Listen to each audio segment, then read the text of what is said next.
Good evening, ladies and gentlemen. I'd like to call to order tonight's Council and Committee budget meeting. The subject of tonight's budget meeting are the Strategic Partner Capital Grants and the 2021 Community Funding Grants.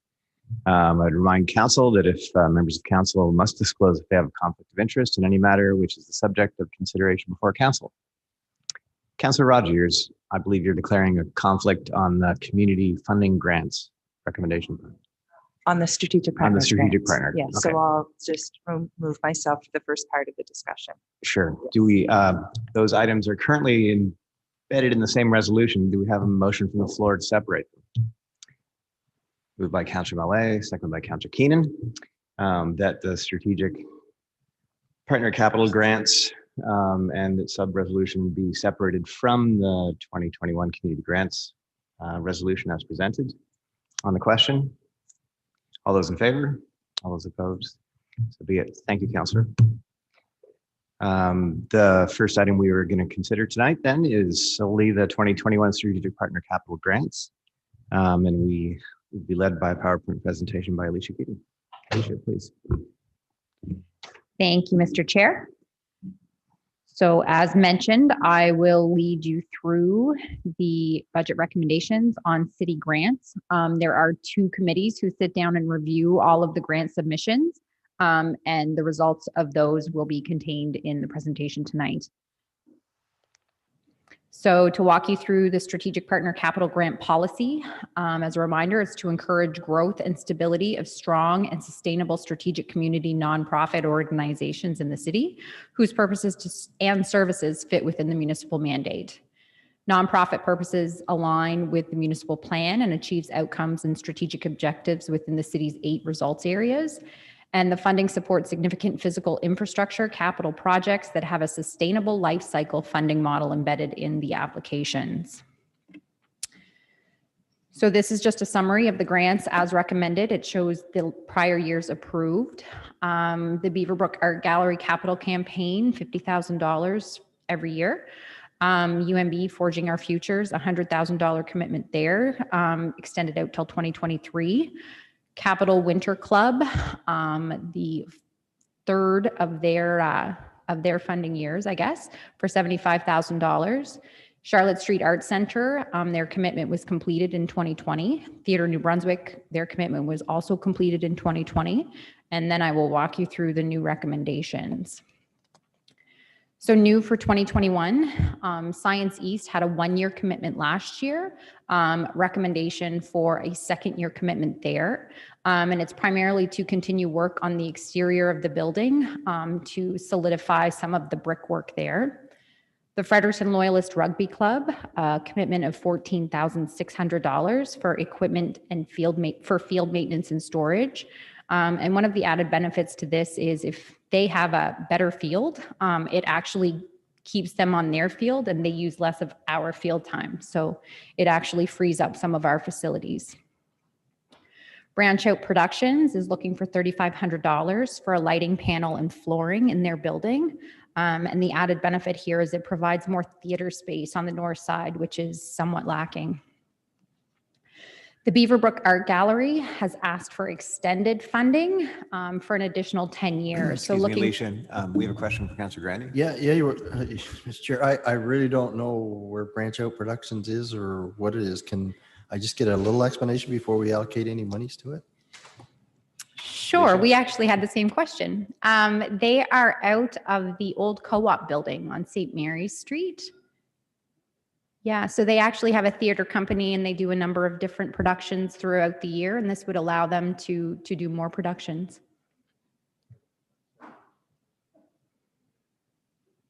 Thank you, Alicia. Please continue. Question from Councillor McDermott. Sorry, once we've gotten through the Beaverbrook part, I have questions in regards to that. So I just wanted Alicia to have an opportunity to finish. The Beaverbrook Art Gallery has asked for an extension to their funding for an additional $500,000. So the recommendation there would be to continue their funding past the current 2031 deadline out to 2041. Councillor McDermott, do you have a question? I do. Well, it's, you know what, it's not so much a question. Look, the strategic partner capital grants are really important in terms of supporting, giving, good solid commitments to partners in the community. And I have, look, I don't have any problem with any of the recommendations for this. I guess one of my concerns is, and I look at those top 2 line items, Beaverbrook Art Gallery and UNB. Those are substantial commitments over an extended period of time. And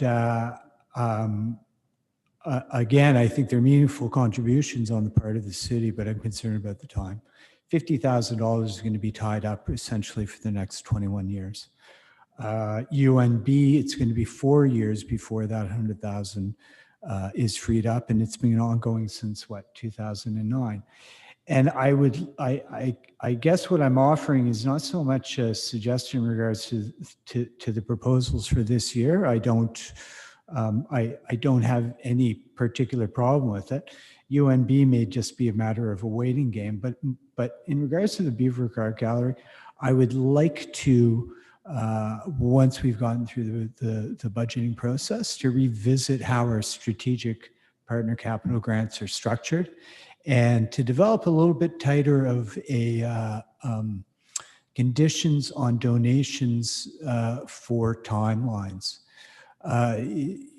Charlotte Street Arts Center had a number of phases to the work that they were doing. 5-year commitment, I think, seems within the realm of the reasonable. 15 years, 25 years, 30 years, I think is really, really stretching it, that it becomes essentially a very standard line item in our budgeting. So in the new year, and I'm not looking necessarily to make a motion on this, but in the new year, I think that we need to revisit the strategic partner capital grants, the policy around the awarding of it, how long those terms are.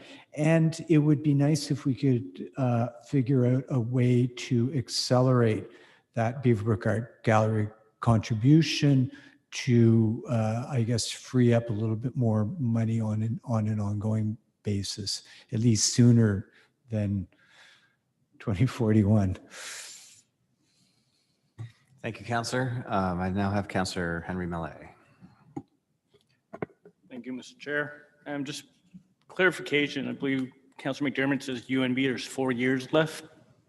I've got 3. I just want to it was just a mistake or? It- Okay, good. All right, I do have a question because a lot of those commitments, they're project that we knew what the project was for. I take the Shaw Street Art Center. They got some funding from other partners because of the funding from the city. Just wondering, like a project like UNB that was a large amount, do we know specifically what it was going towards? Because I think that was one of the criteria of the grant, or is it just kind of pot of money that they can use at their desire?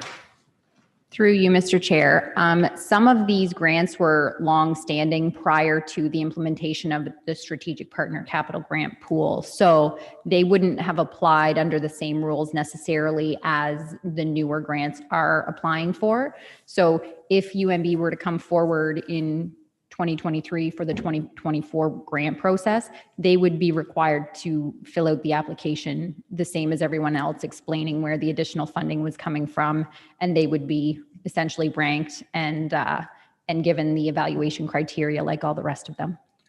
All right, thank you. And on the Beaverbrook Gallery commitment, do they understand that really this council can only really commit towards this mandate? So if the next council decides otherwise, right, there's a date to it, 2041, but it does not necessarily mean that it's going to go that long. Through you, Mr. Chair, council has the discretion to approve and adopt a budget each and every year. So that would be my understanding. All right, thank you. Thank you, Councillor. Seeing no other questions, Alicia? So one of the slight nuances to this year, we did have a strategic partner capital grant for the United Way Centraid request. They submitted an application for a continuation of the Housing First initiative that we did participate in for the past 3 years. We had reallocated funding from the Strategic Partner Capital Grant in order to provide $35,000 each year to help fund this project. They're asking for $45,000 next year, in 2021, to help with the water and sewer installations for those 3 projects that they're undertaking. While this does not meet the mandate and the criteria of the Strategic Partner Capital Grants, the recommendation would be to reallocate some of the funding from the Strategic Partner Capital Grant, and we would find ways to fund the balance through Ken's budget that we've allocated for Housing First initiatives. And that would allow us to pool the money together to enable us to move that forward. So with that, Mr. Chair, I'll jump through to the motion. And essentially what it would be the first part of the motion, including the 273,100. And then the bottom motion would be the ones that would relate to Councillor Rogers recusing herself. Thank you, Alicia. Moved by Councillor Millet, seconded by Councillor McDermott. On the question, Councillor Keenan, followed by Councillor Chase. Thanks, Mr. Chair. I was, after Henri spoke, I was kind of sitting here thinking about what you said about future councils having to approve the annual grants that we approve for a number of years. Although I would say technically that is correct. I also think that when council makes a long-term commitment, it's one that any future council would need to weigh very heavily before they made any adjustment. And the reason I say that is it's no different than any level of government that makes an annual commitment for a number of years. They are typically held to those commitments from administration to administration.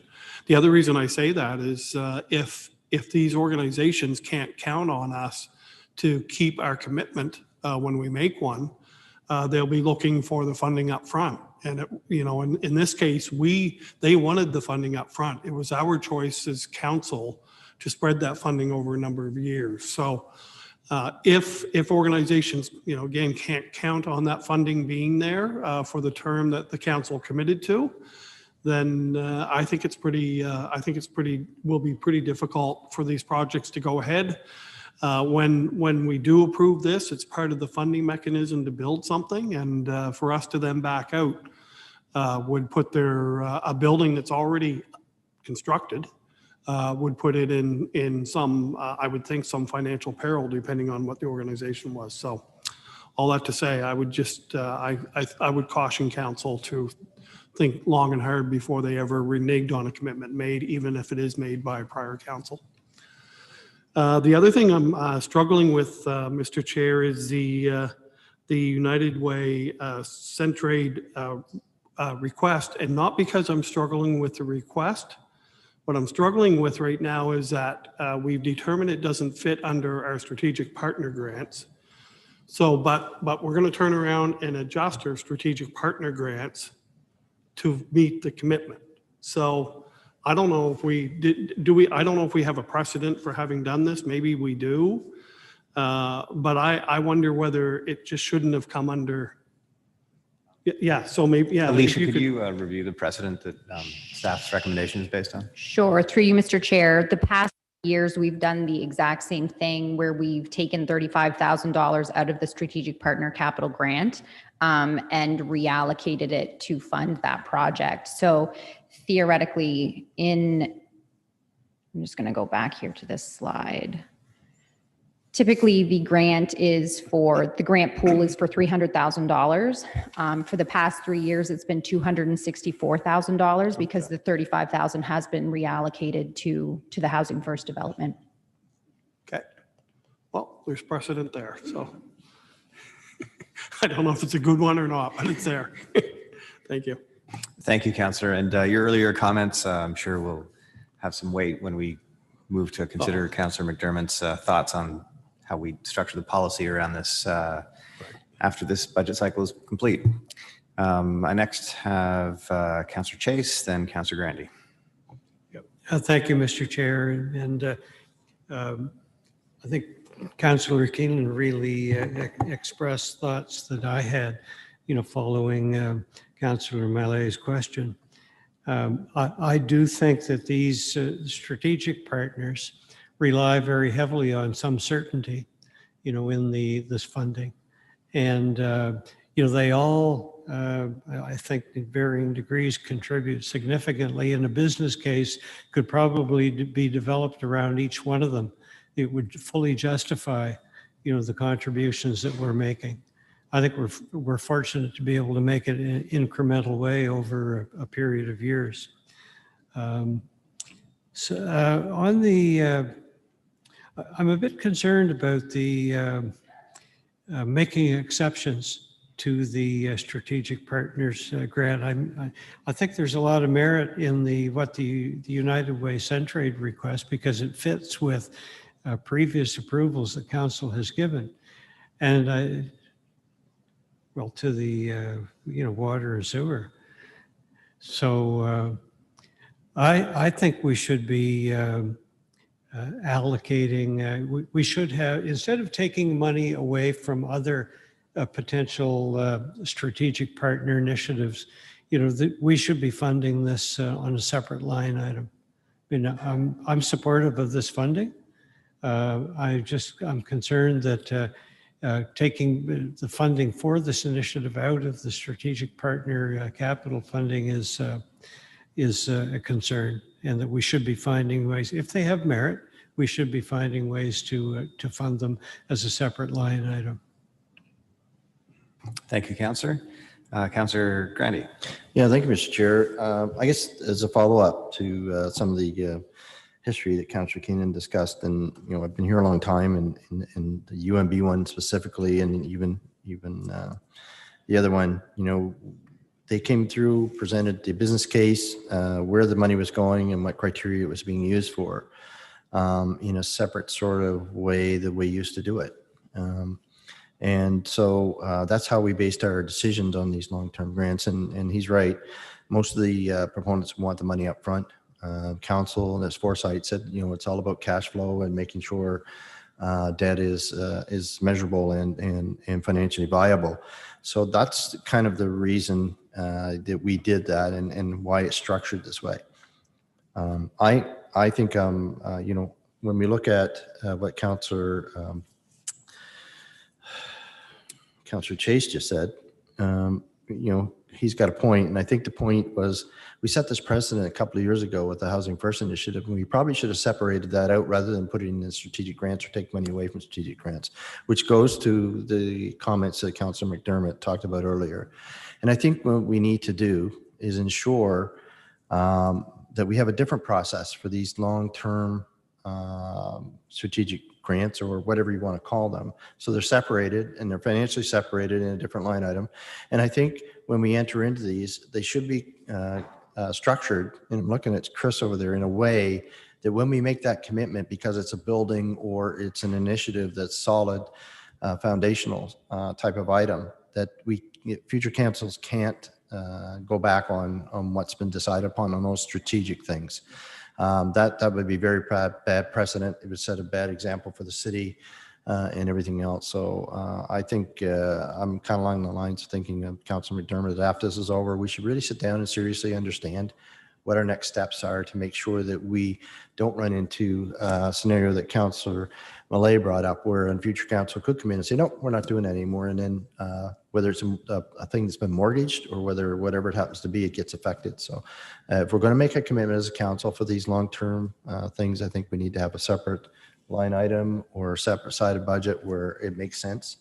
Unfortunately, we didn't do that with the Housing First initiative. It's the right thing to do, but now we're stuck in this sort of question about this. So yeah, I guess what I'm saying is what Councillor McDermott's saying, which is we need to structure this afterwards. Thanks.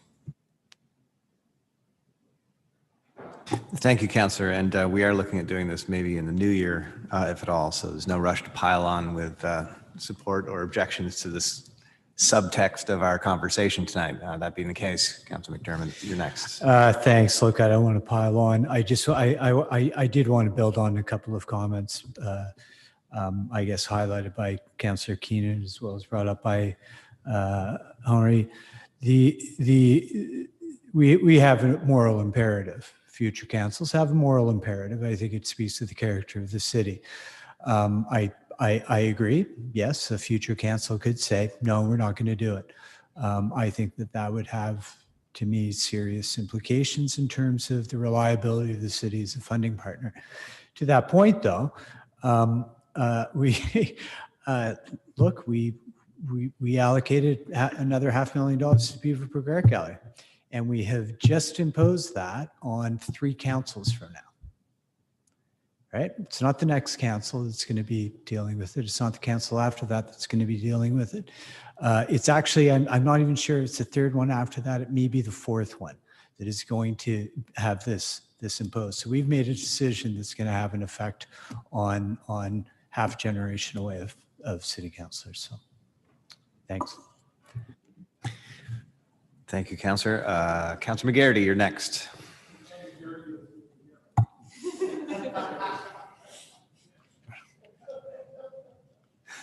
All right. Well, after that, look, the one thing I want to say is, especially in the two, the Beaverbrook Art Gallery and B, just remember the amount of money on the other side that's coming in from donors, some big name donors that are looking to the city to provide their share, small share, as compared when they look around where they want to donate, they want to make sure they're buy-in from other, especially levels of government or other institutions.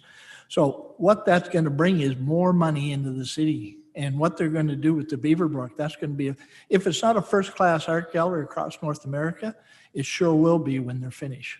That brings people in.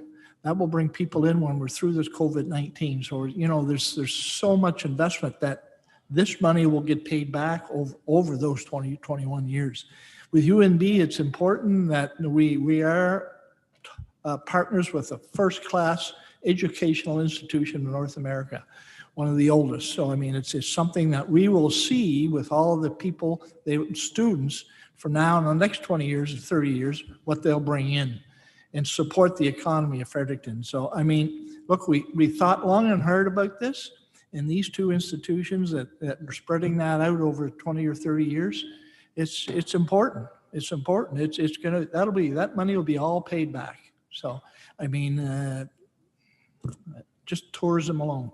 And with the amount of students that have come here, hopefully in the next 20, 21 years. So I have no problem with that. But as I say, for future councils, if they make that decision, they might make a decision, put a line item, let's pay it off. And I suspect the beneficiaries would like that, but they gave us better terms, so we can at least contribute over the terms that we fit into our budget. So, but on the other hand, I do say we have to look at that and maybe wrap a policy around it. Thank you. Excellent point, Councillor. Thank you very much. Seeing no further questions, City Clerk, will we move the recommendation? Excellent. On the question then, all those in favor? All those opposed? Yes. It was, the motion is passed. Thank you very much. We, with the return of Councillor Rogers, will now go on to consider the second part of the resolution.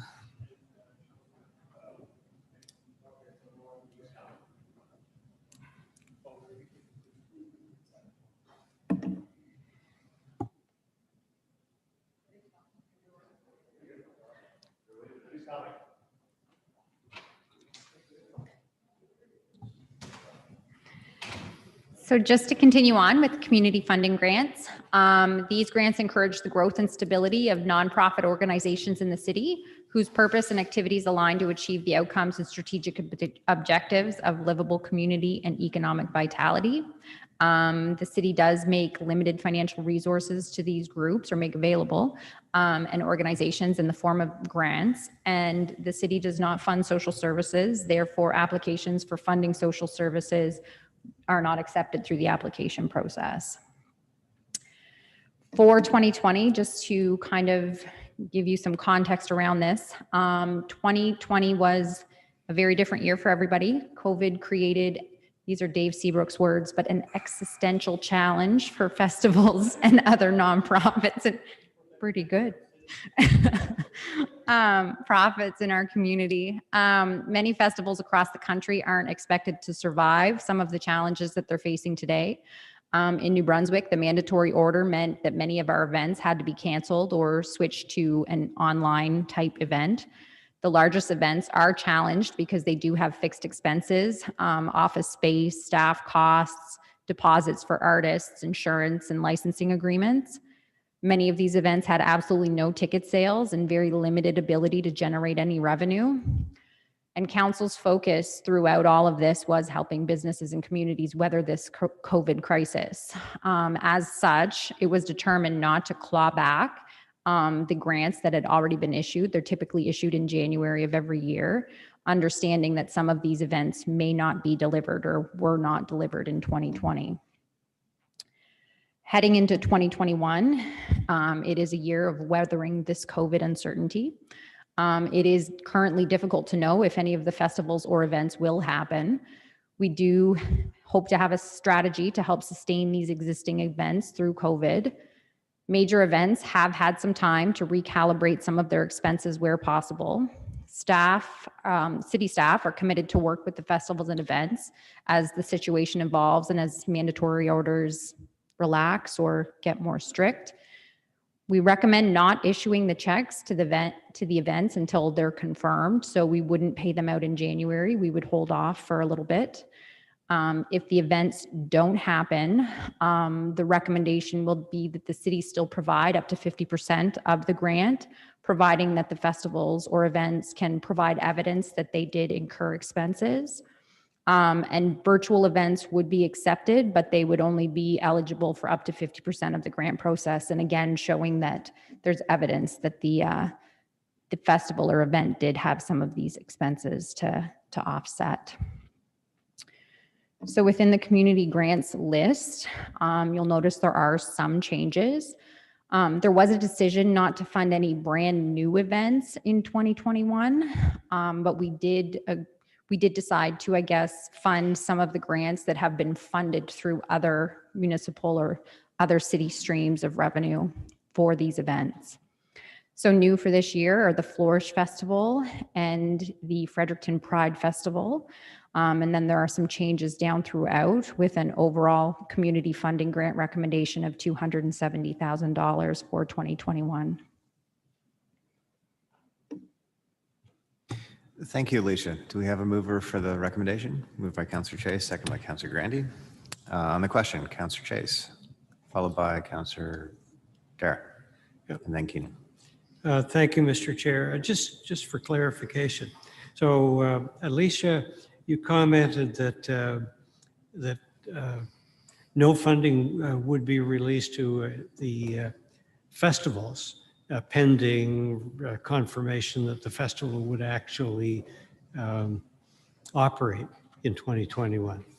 But now that notion does not apply to the other activities. Like there's two sets of in these grants.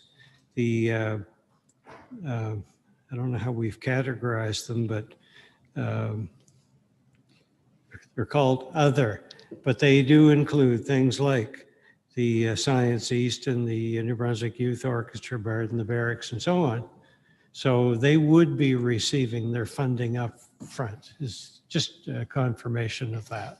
Through you, Mr. Chair, some of them that are operating grants would Yes. be treated the same way as they always have. It would just be some of the ones that are based on a one-time event that would happen throughout the year. We would work with them just to determine the level and make sure that the event is being held, and that if there's any other way that we can work through in-kind services or anything that we can help them continue to thrive and flourish through the COVID situation. Thanks for that. And I have a follow-up question, Mr. Chair. And that is, and I make this this question / point every year. It's about the nature of the grant, you know, whether we have a contract that we enter into with these organizations, and then whether we have you know, performance measures. Now they're just basically fairly simple performance measures, but when the organization applies, presumably they indicate what the objectives are and what they're applying for and what they intend to do with it. And I just like maybe an explanation of you know, how we manage that. I think taxpayers and others need to be assured that you know, we're not just handing money over, we're actually handing it over with the expectation that certain activities would be provided. And my comment in no way detracts from the merits of these organizations. I think there's some good recommendations here. I just like to understand process. That's pretty much what I do every day, you know, in granting funding to organizations. Through you, Thank Mr. Chair, each and every year, the groups that apply for funding are required to apply. And in those applications, typically talk about the types of events that they've held in the past and what the prior years do. One thing in working through the grants process this year is the city clerk is interested in undertaking kind of an overall review of the granting process to look at measures, metrics, and to have a better understanding of exactly where the money is going, how it's being used, and all of those things, as well as how the applications come in, how they're reviewed, and how the funding flows. So that is something that we're intending to take a very deep dive into in 2021. Well, that gives me some reassurance that nattering away on something will yield some results. Thank you very much. Thank you, Councillor. I now have Councillor Dara, then Keenan. Thank you. So I'm glad to hear that you're going to work with the festivals on that information going out about withholding 50%, because that's very important to these festivals. I do have a question though. Some of these festivals, festivals in particular is what I'm talking about, they received other monies through the Canada 150. Is that still available? And will those festivals be getting the same money as they did last year? Because we don't have knowledge of that in this report.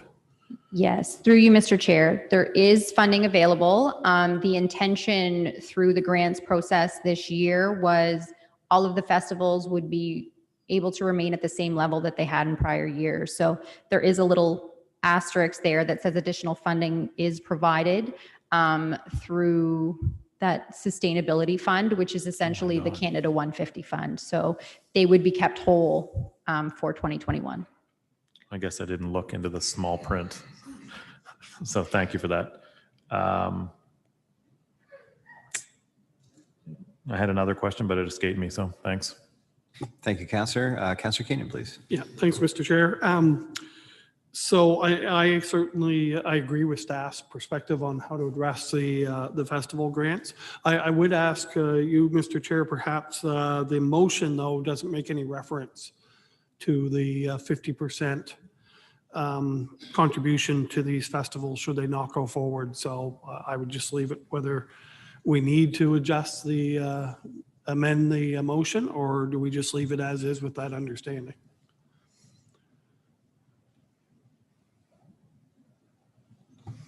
No, I trust seeing no recommendation from the city clerk prior to this that staff have it within their peer review to execute the administration of the grants as they've described.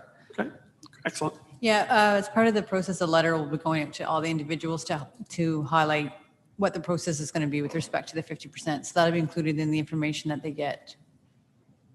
Okay. Councillor McDermott, I believe you had a question in following. No, you're good. Councillor Rogers. Thank you, Mr. Chair. So I have a few questions.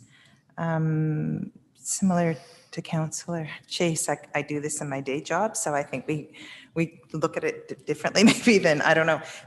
So the first thing I thought, the organizations that requested significantly more than they were granted, will they be able to proceed without the funding? Are we aware of that? Like, is there a section on that application that says what's the minimum amount? Through you, Mr. Chair, no, not necessarily. They provide a lump sum amount. Given the current climate that we're in, as a committee, we felt that we didn't want to cut anybody's funding, but we also didn't think it was a year to augment any of the funding either. Just because of the uncertainty with any events happening at all. So we did review all of the requests in detail, but we weren't comfortable increasing the funding to the groups that were asking for more in the current climate. The one that really caught my eye was the museum. I think that they had requested 46,000 and were granted 26,000. And so I just thought, oh my, that's almost half. Will they be able to proceed without that additional amount? Through you, Mr. Chair, we are looking at other ways to help fund the museum in particular, just given the events in Officer Square and the fact that there will be construction there and different things like that. So Dave is working with them to try and mitigate any negative impacts within their operations. Okay, thank you. That was the main one that I thought of. I can just say as we go through, I know as the city clerk reviews this whole process, something that I have personally found very helpful in the granting is to ask minimum amount, just so you know, is it, and sometimes I think people decide not to fund it. Just say, look, we don't want to give any more than this amount. And if that's not going to be enough, then the project's maybe not worthy of happening, but it's helpful to know if an organization only gets half, will they even be able to proceed? So that was the one that caught my eye, but I'm glad to know that they'll be supported in other ways. Another one that caught my eye was the L'Arche Fredericton, I think had requested a very small amount, and it was for the printing of a book. It was like $900. Is that right? Am I right on that? And I just wondered, I like the way that the Nature MB request was supported, not with money, but instead with in kind. And I just wondered if that was something we might want to consider doing for L'Arche, New Brunswick. They have no revenue stream whatsoever, and it might be an in-kind support we can give. So through you, Mr. Chair, there are other revenue streams for types of things like that as well. Cultural grants, different things like that they could apply for. So Angela Watson is actually on the Community Funding Grants Committee. So she often sees a lot of these requests come through. So yes, there are different ways that they could apply for that funding as well, outside of this process. Perfect. I thought the same with the Asian Heritage Society. I assumed there was another one for there. Okay, now my final question. I've noticed this is the second year and perhaps it's gone on beyond this, but I know that the Calathumpians is attempting to, they're making the $30,000 request with the idea that if they become more like a festival. I think they're looking at changing the way that they deliver their programming. And I know that they feel very strongly that the programming that they're delivering will have a festival flavor. And I know that that has not been the viewpoint of staff. And as such, we've not funded it as a festival and continue to give the lower amount. Would you be able to rationalize that, like explain why it is? Or is there anyone out in Netherland that can? Or it would be nice to be able to have, because I'm asked that quite often. Calathumpians perform in my neck of the woods, and I'm asked that often. And I would just like to be able to give a concrete explanation. I'm sure that it's been well thought through, and it'd be nice to know. Yeah, Mr. Chair, I don't know if Dave Seabrook is on the call. Maybe he can speak to that. Well, I think as Alicia, through Mr. Chair, I think as Alicia had indicated, this year's numbers were aimed at providing support equal to what had happened in the past, particularly in 220, and not particularly evaluating whether there was a justification for growth, because quite frankly, there wasn't enough available funds to provide substantial increases to anybody. And so it really wasn't a question of whether it was a festival or not. Yeah. Okay, thank you. Thank you for that. And just before, I guess, just say in the end, I'm glad that we're able to support the organizations that we can. I know that there's probably more that we would like to do. All of the nonprofit and the charitable sector in general is struggling and will continue to struggle. Contributions are down significantly, and fundraising events are the way that they have always been done are not possible, and the new way of doing things aren't reaping the same amount of money. So the sector is struggling, and they deliver, as we see, really important programming that we use to promote our city, particularly in tourism. So I know that it's I'm not suggesting we do more. What I'm just saying is that I'm appreciative for what the organizations have done. I know that it's a difficult year. I wish that we could do more. But thanks to staff for going through and looking at this closely and looking into account maybe other options for funding from some of our city programs. Thank you very much, Councillor. Seeing no further questions, the motion's been moved and seconded. Moved by Councillor Shea, seconded by Councillor Grandy. All those in favor of the motion? All those opposed? Motion is passed. That concludes our agenda for the Council Committee budget meeting tonight. Thank you very much.